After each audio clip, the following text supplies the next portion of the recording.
নক্ষত্র যেগুলো এই শিক্ষার্থী প্রতিষ্ঠানে আছে, সেগুলো আমি আজকে এই জায়গায় যদি না উপস্থিত হতাম আমি সেটা উপধাবন করতে পারতাম না। যখনই কোনো ভালো কিছু দেখি মনটা অনেক ভরে যায়।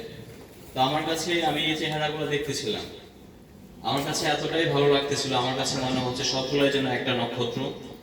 সূর্য যেমন নিজে জ্বলে এবং পুরো পৃথিবীকে আলোকিত করে, আমিও আশা করি এখানে যারা আছো তোমরা নিজেদেরকে এভাবে প্রস্তুত করবে, নিজেদেরকে এভাবে পড়াবে যেন তোমরা নিজেদেরকে, নিজের পরিবারকে, সমাজকে এবং এই দেশকে তোমরা কিছু একটা উপহার দিতে পারো। এই মাত্র তোমাদের স্যার এখানে একটা গল্প করেছেন একজনের, স্মৃতি নামে একজন শিক্ষার্থী।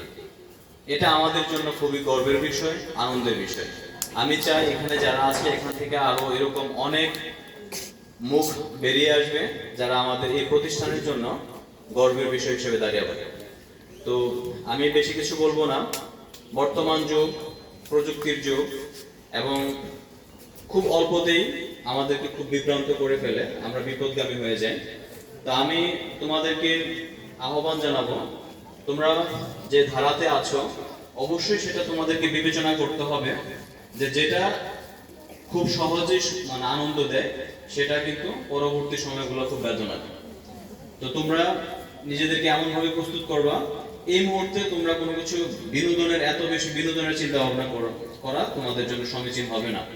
তো তোমরা পড়াশোনা করবা মনোযোগ দিয়ে, স্যারদের নির্দেশনা মানবা, স্যাররা যেভাবে বলে সেভাবে চলবা। আমি চাই এই যে প্রতিষ্ঠানের যে সুনাম, এই সুনামটা তোমরা আরো উত্তরোত্তর বৃদ্ধি করবা। তো এটাই আমি তোমাদের কাছে প্রত্যাশা করি। আর আমি সত্যি অভিভূত হয়েছি, আনন্দিত হয়েছি এবং তোমাদেরকে দেখে আরো বেশি। এবং এরকম একটা সময় আসছি, এটা আমার জন্য সত্যি সৌভাগ্যের যে অ্যাসেম্বলির সময় আমি এসে উপস্থিত হতে পেরেছি।